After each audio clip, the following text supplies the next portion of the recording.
Your brain is the most powerful weapon in the world. Once you put away your phones and your computers and all that we have nowadays, yeah, it's great. We're up to date.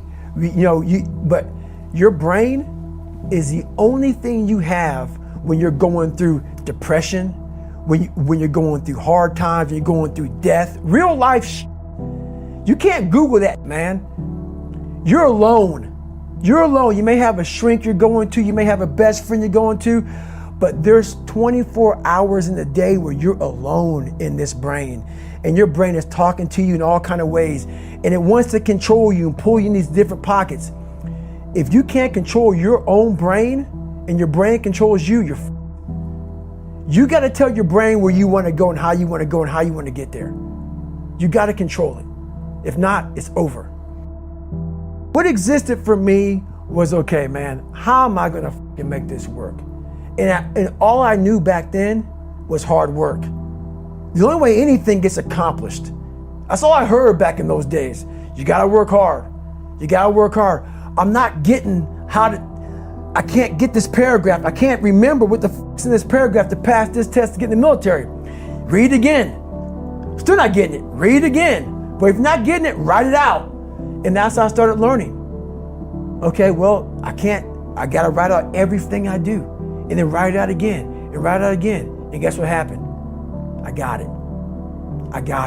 I can't swim. I'm negative buoyant. Go back again. I can't swim. Go back again. Go back again. Go back again. I got it. I realized if I keep going back and going back and going back until the just becomes, your mind will say, okay, we're going to figure it out, because he is not going to stop.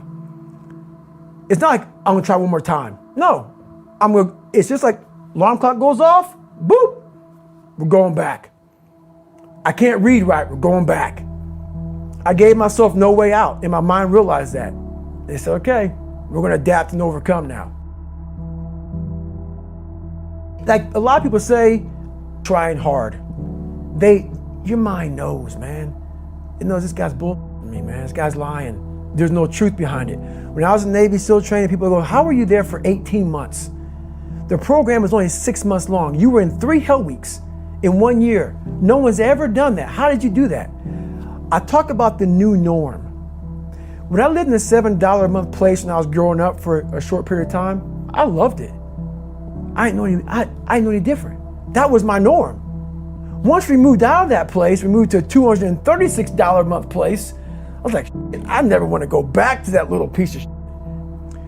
But if you go back to that $7 a month place and you realize this is where I live, this is all I got, your mind says, roger that, this is home. So when I was going through Navy SEAL training for 18 months and going back through all the hard parts over and over again, I told myself after the first time, I knew it was gonna be a long journey there. My body was breaking down. It was just how it was going on. I said, you know what? This is my new norm. So my mind said, it's like going to work. Like you go to work, you put your suit and tie on. I go into suffering every day. Every day, suffering, being broken, duct taping my feet up, stress fractures, shin splints, being broken. This is my new norm. And your mind says, if we're not broken, this ain't normal. We gotta be broken. So then your mind starts to get tougher and tougher and more callous. People go, how did you run on broken feet? Broken shins. My mind knew this is how we operate. We're in Navy SEAL training. This is what we are. I became hell. And that became my new norm. I gave myself no way out. There was nothing outside these walls of hell. Nothing. I loved God, but for a short period of time, I became the devil, because that was hell. I became the boss, the owner, the CEO of Navy SEAL training. That was my mindset. And that's how you get through things. You immerse yourself in wherever it is, and you become that. You become that and give yourself no way out.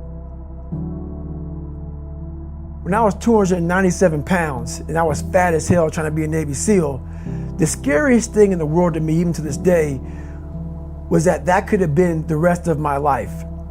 I thought then I was trying hard. That's the scariest thing in the world. I thought then 297 pound, working for Ecolab, spraying for cockroaches, making $1,000 a month. I thought that was me at my 100% potential. Come to find out, a few years later, I wasn't anywhere near that. 106 pounds less, graduated Navy SEAL training, went on to do all these other things. Looking back on that, that was me trying hard. That's why people gotta understand what is in us. We have no idea until we start trying hard. And I mean really trying hard, where you're obsessed with, hey, this is my new norm. My new norm is that, wow, this isn't always fun. It's not always meant to be fun. And that's when you know you're trying hard. People hear my story and think this guy is sadistic. I realized how the brain works. I figured out how the brain works. I'm a scared kid, and that's what gives me so much power. I had no foundation, and I built this off of just researching the mind. The feeling you get is basically invincibility. You realize that you can't do it all the time.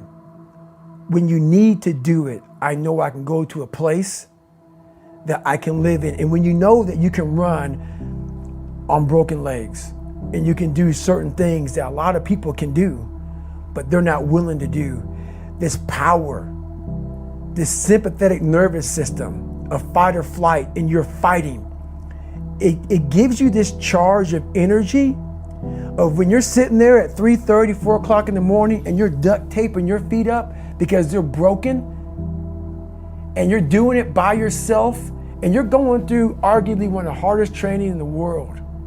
And these guys, most of them are healthy, and you're going through it broken, and you're already at a disadvantage, but you're still there. You can feed into that and tap into that for a lot of power. But if you look at it, well, I'm broken, man. I'm not gonna make it. But if you look at it as, man, I'm broken and I'm still here, and I'm fighting, and I'm gonna find a way to get through this because I have no other place to go. It gives you a lot of power. When things start to suck really, really bad, my brain and a lot of people's brain, they don't go to your dad beating you up. Your brain says, we gotta get the out of here. This is miserable. So anger goes away a lot of times when you're suffering, because your brain just says, we gotta run, we gotta go. So that anger is not popping up saying, oh, I wanna show them, I wanna show those people. No, there has to be a much deeper, when I say deeper, it has to be down to mineral soil. It has to be down to that nice mineral soil where nothing can burn. You can't burn dirt. So it has to be down that low, that literally is something in you that's at the core of your soul. But you don't find it unless you spend a lot of time with what you want to be in life. I can't give that to you. Right. You can't give it to somebody. When you find your true passion in life, and my passion for me was like, oh, I want to be, I don't give a Navy SEALs, Army, I don't give a shit. I want to serve my country. I want to be someone that I'm proud of.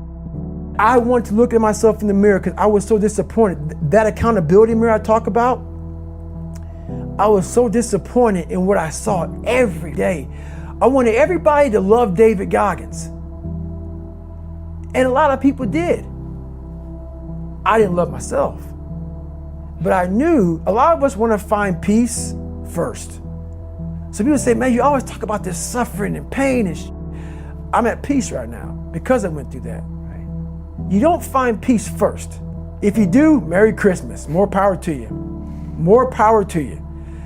I found peace on the opposite end of finding myself.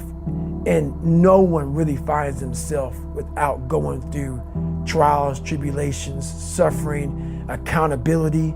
And accountability is suffering.